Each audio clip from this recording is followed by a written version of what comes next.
Halo teman-teman semuanya, selamat datang kembali di channel ini. Jumpa lagi dengan saya Vicky Himpong. Bagaimana kabar kalian semuanya? Aku berharap teman-teman semuanya di rumah bersama dengan keluarga selalu dalam keadaan yang sehat. Ya, di video kali ini kita akan sama-sama kembali lagi menyaksikan cuplikan video menarik tentang jalannya politik hari ini. Dan tanpa perlu banyak basa-basi lagi, kita akan segera bahas video satu persatu. Undangan sudah diberikan, tapi tidak datang ke KPU. Tidak legowo katanya.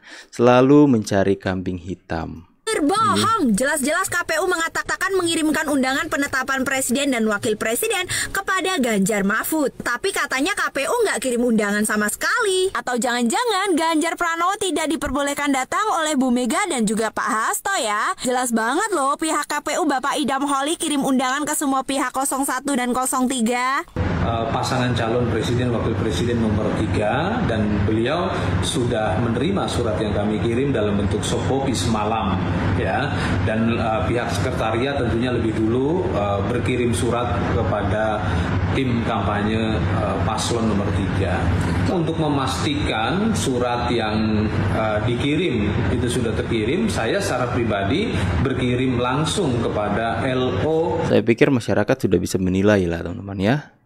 Jadi ini bukan masalah datang dan tidak datang, tapi masalah an honor, kehormatan, sikap legowo, sikap kesatria ya. Yang dimana masa KPU tidak mengirimkan undangan ya. Alasan aja itu teman-teman.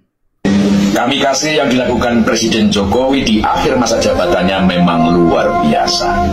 Kalau di Perang Dunia Kedua tentara Jepang menabrakkan pesawatnya hancur dan gugur bersama musuh, kalau Presiden Jokowi membiarkan dirinya dihabisi, tapi yang menghabisi habis sendiri. Memang tidak ada ketentuan martir harus mati, berjibaku tidak berarti bunuh diri. Semua itu tergantung pada kecerdasan dan hitungan strategi dengan akurasi yang tinggi. Tak ada manuver yang tak diperhitungkan resikonya. Tak ada langkah yang tak diprediksi dampaknya. Semua terpetakan dengan cermat, teliti, dan terukur hasilnya. Setiap reaksi dipelajari dan dikalkulasi. Setiap agresi di-counter dan dihadapi dengan jeli. Strategi sudah disiapkan seperti jawaban soal multiple choice. Plan A meleset pakai plan B. Plan B meleset pakai plan C. Plan C gagal pakai plan A atau B yang telah di-upgrade. Hasilnya cespleng. Sukses dengan meminimalisasi collateral damage atau dampak kerusakannya. Sebelum pemilu, serangan soal MK dan isu politik dinasti terbukti tidak membuat pilpres dan pemilu terhambat. Kebencian yang bertubi-tubi ditembakkan malah menjadi amunisi kemenangan. Tanpa perlu capek-capek main drama dizolimi dan playing victim ala kubu penyerang, simpati rakyat mengalir bak banjir bandang, menghasilkan sentimen positif dan kemenangan yang telak dan tak terbantahkan. Tak terima kekalahan, pihak yang kalah menyerang dengan isu kecurangan, memasak DPR menggunakan hak angket dan interpelasi yang sampai hari ini tidak jelas nasibnya dan perlahan akan menguap sendiri. Jokowi. Siapa yang bagus ya, pembawa narasinya bagus teman-teman. Sayangnya nggak bisa lewat mukanya. Teman-teman yang tahu siapa tulis kolom komentar ya. Refli Harun ngamuk. Dia kutuk Surya Paloh. Dia kutuk Caimin karena merapat ke Prabowo Subianto, Gibran Raka Buming Raka, termasuk PKS. Dia kutuk. Kasihan lu Refli. Kita tahu sama-sama Surya Paloh sudah menyatakan diri partainya akan bergabung ke pemerintahan Prabowo Gibran. PKS akan memberikan karpet merah pada Prabowo Subianto, Gibran Raka Buming Raka bila berkunjung. Caimin udah jelas memberikan sinyal, memberikan kode akan bergabung kepada pemerintahan. Nah, sikap-sikap itu Refli Harun marah. Benar mereka, para politisi ini. Jadi sampai berkesimpulan bahwa perubahan yang selama ini digaungkan adalah hanya sebatas slogan. Dan itu yang kemarin kita sampaikan. Lah, perubahan yang kalian gaungkan hanya slogan. Nah ini mulai diucapkan oleh Refli Harun. Perubahan itu hanya sebatas slogan, bukan fakta idealisme gerakan. Coba kita dengarkan sama-sama nih. Amukan Refli Ngadrun. Refli Ngadrun. Surya Paloh mengaku merenung lama sebelum putuskan dukung Prabowo Gibran. Nah, ini saya bikin saya ngakak ini pernyataan seperti ini. Kenapa bikin saya ngakak? Artinya Surya Paloh nggak mikirin sama sekali, tidak mikirin sama sekali tidak mikirin bagaimana perjuangan di MK. Karena putusan MK baru dibacakan tanggal 22 Maret, ya. Jadi kalau misalnya dia mengatakan bahwa dia baru sudah lama merenung, ya tentu kita bertanya kapan merenungnya. Kalau lama kan tidak mungkin 4 hari. Artinya sama sekali dia tidak mendukung permohonan tersebut, dan terlihat memang ya tidak ada upaya untuk mendukung itu. Ketika sudah diumumkan, yang terjadi adalah Nasdem mengucapkan selamat kepada Prabowo Gibran. Ya inilah inilah ya, kalau saya katakan mentality politisi kita ya, apalagi peng-peng ya, apalagi P2 politisi yang juga pengusaha. Ini bukan kritik pribadi ya, bukan sentimen, tetapi saya hanya berpikir sebuah fenomena. Kritik yang sama juga kepada PKS yang mau menggelar karpet merah. Itu kan sama saja Anda mengakui kecurangan di dalam pemilu, padahal kita tahu bahwa kecurangan itu ada, bukan tidak ada. Ya. Kita bukan kalah, tapi dikalahkan di Mahkamah Konstitusi. Ketua Umum Partai Nasdem Surya Paloh mengaku merenung atau berkontemplasi cukup lama sebelum memutuskan bergabung dengan koalisi pemerintahan Prabowo Subianto Gibran Raka Buming Raka. Ia pun menegaskan keputusan mendukung Prabowo Gibran merupakan sikap kolektif partai. Sejujurnya saya malah happy. Ya, akhirnya karma mulai menghampiri si Refli Harun ini yang terlalu percaya diri bahwa dirinya itu mewakili rakyat, mewakili partai, jadi orang yang merasa paling benar, paling tahu segalanya, teman-teman ya. Akhirnya yang dia merasa dia itu penting mulai ditinggalkan tuh satu-satu oleh orang-orang yang menjadi petinggi-petinggi jalan mereka ya. Akhirnya kan lihat sekarang sakit hati. Anies mulai meninggalkan, Surya Paloh, PKS, ya Anda sendiri aja keluar sana. Satu hal lagi.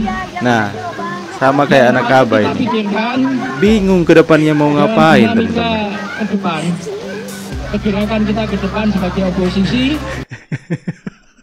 Bahkan sekarang udah pakai speaker Bluetooth. Nyala-nyala lagi. Udah bingung kan mau ngapain. Malahan sekarang teman-teman yang dulunya pakai speaker besar-besar yang diarak di sebuah mobil, kemudian tuanya sampai berapa biji teriak-teriak seperti ini, sekarang udah pakai speaker Bluetooth. Aduh. Ada ide-ide yang nggak kedengaran lah ya. Harus kita bisa sampaikan kepada nantinya kan gitu. Karena apa? Kita ya, tujuan kita saat ini, perjuangan ini mau nggak mau awalan nantinya kalau terjadi sesuatu hal yang namanya revolusi lagi. Apakah nantinya, maaf, ini kita renungkan selama ini kalau terjadi, apakah kita umat Islam sebagai umat lagi bawah umat menjadi objek politik kan gitu. Apa selamanya akan objek politik hanya sebagai pendorong mobil yang mogok, setelah itu kita ditinggalkan. Makanya sadar, jangan jadikan agama, kalian menjadikan agama sebagai kendaraan politik. Masih perlu nggak sadar tuh sekarang yang selama ini kita anut, itu perlu diganti atau tidak kan gitu. Itu harus kita pikirkan, apakah nanti selang terjadi katakanlah reformasi, pergerakan, pergantian kepemimpinan, nanti kedepannya gitu aja, muter aja kan gitu. Nah, itu capek kan? Juga, kita juga harus memberikan gagasan. Kasihan juga ya mereka ya. Udah capek-capek malah orang yang mereka perjuangkan malah gabung dengan Prabowo. Waduh, guys, follower IG Pak Jokowi guys, gimana mau menang 0103, followernya aja sama kayak perolehan suara, gokil. Halo.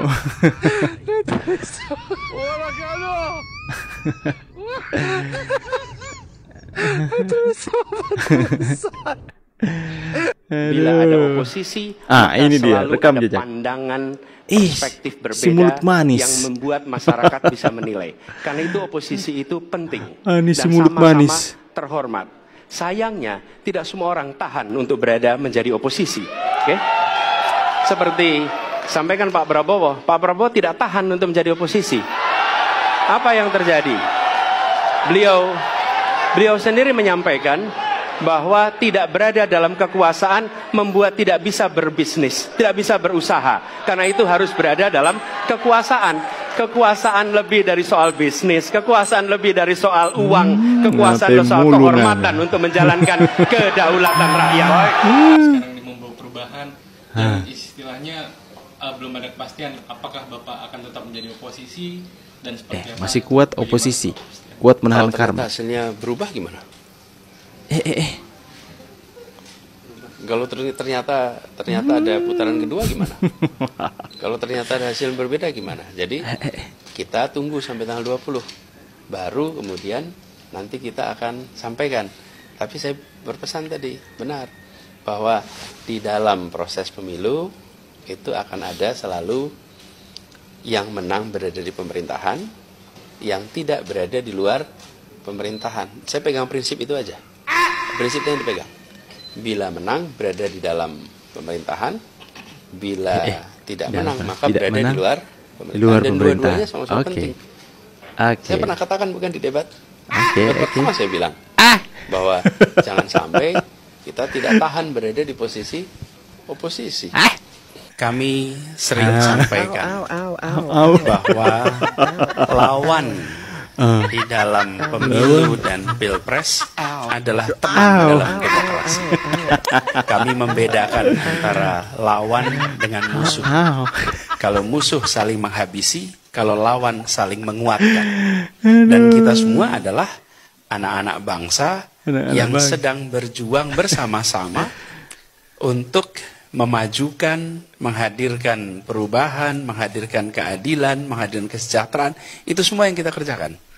Jadi ketika proses kampanye, ketika proses pemilu, memang posisinya posisi lawan.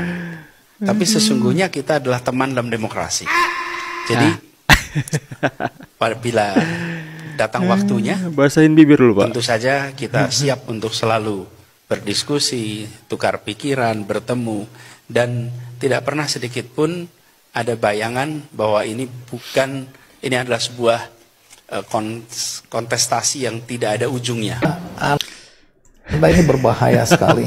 Anda Oh gitu teman-teman ya. Jadi saya selalu katakan dalam pembahasan-pembahasan yang ada, itu yang satu-satunya manusia yang bisa membantah perkataan Anies adalah Mas Anies itu sendiri. Kalian bisa melihat kan rekam jejaknya itu terpampang dengan jelas. Orang begitu mudah untuk menemukan karena masih hangat dalam ingatan, dan itu pun belum lama disampaikan. Hanya sekitaran berapa bulan yang lalu. Mengatakan jika menang dalam pemerintahan, jika kalah di luar pemerintahan, dan dua-dua itu sama-sama penting. Ya. Nanti setelah udah kalah, sahabat. Apa sih Mas? Ngapain Bapak ikut ke Ganjar? Gitu videonya. Begini, ya Pak, ini kan pilihan politik juga. Ya. Waktu itu saya ini terus terang, saya merasa sangat terhormat ketika saya diundang oleh Bu Mega, diminta menjadi wakilnya Pak Prabowo. Pak Ganjar. Pada waktu saya diminta oleh Bu Mega itu, pikiran kita di PDIP sekalipun itu masih berpikir Pak Jokowi itu dengan PDIP. Belum ada nama Gibran waktu saya muncul itu. Sehingga satu, saya terhormat, dan kemudian yang bagi saya surprise sehingga saya harus menerima penghormatan ketika minta itu, Bu Mega itu menyatakan, Pak Mahfud, negara ini perlu penegak hukum, perlu penegakan hak asasi manusia, dan korupsi-kolusi itu sudah luar biasa. Kami berharap Pak Mahfud di situ. Dan ini yang dikatakan lagi, dan Pak Mahfud tidak perlu menyediakan uang pada waktu itu. Bagi saya ini berkesan, mungkin bagi Bung Deddy juga bisa berkesan, karena selama ini kan dikenal kalau mau ke PDIP itu mahal kan gitu kan. Mahal kan. Selama ini isunya PDI itu mahal masuknya. Ke PDIP itu mau jadi capres itu mahal, harusnya dia akan uang sekian triliun, sekian ratus miliar gitu. Selama ini sampai terakhir. Tapi ketika saya dipanggil, Bu Mega enggak tuh, Pak Mahfud enggak usah menyediakan uang. Kalau ada orang nyumbang itu suruh dalam bentuk barang aja, kaos. Langsung kirim ke dia, suruh dia yang ngirim. Tapi kalau dalam bentuk uang Pak Mahfud tidak usah, kami yang ngurus di TPN. Sehingga saya tidak keluaran. Dan itu masih berpikir bahwa Pak Jokowi berada di pihak PDI. Ya saat itu tidak tahu bahwa Pak Jokowi akan mengajukan Gibran, tapi tahu bahwa Pak Prabowo akan maju. Kan waktu itu kan masih banyak calonnya tuh.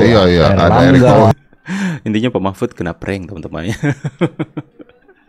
Jadi awalnya pikir bahwa Pak Jokowi itu bersama dengan PDIP, sudah senang, sudah bangga, sudah an honor, terhormat, tapi tiba-tiba Pak Jokowi mengalihkan dukungan kepada Pak Prabowo.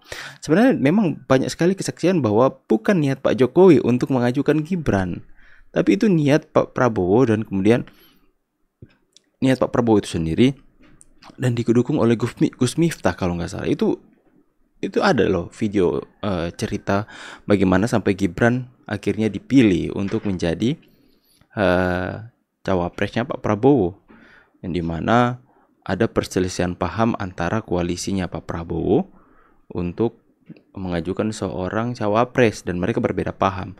Akan tapi ketika Gibran yang mau dinaikkan menjadi cawapres, semua koalisi partai yang ada di Pak Prabowo itu semuanya setuju. Makanya kan itu jadi seperti itu. Tapi ya tetap isu-isu atau penggiringan opini soal dinasti politik akan berjalan terus lah, ya otomatis tidak bisa hindari hal itu. Tapi ya kita bisa melihat sekarang bahwa memang pengaruh Jokowi itu begitu besar dalam dunia perpolitikan di Indonesia. Bagaimana pendapat kalian? Saking Pak Jokowi dicintai rakyat Indonesia ya. Ya tulis di kolom komentar semuanya. Saya pamit dulu. See you in the next video. God bless. Bye guys.